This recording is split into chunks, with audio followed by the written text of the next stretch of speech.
Uma invitação para por apresentar na mesa naturalmente oficialmente no governo, na junta de comissário, na junta de diretiva, como também Raad van Toezicht agora aqui está completo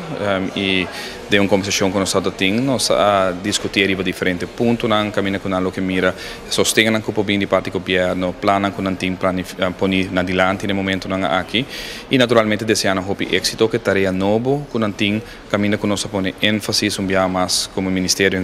encarregado de cultura para prosseguir engrandecer o festival grande aqui de cultura com os 5 anos carnaval, pero sempre tendo na conta também o impacto econômico que essa aqui tem e a importância que tem para o que trata para aspecto comercial aqui na Aruba. O reto seguro tem, nós está hopi bom preparar pe, turene kusmak, nós está praticamente 90% de linha para uma celebração grande, então reto não tem, mas seguro nós temos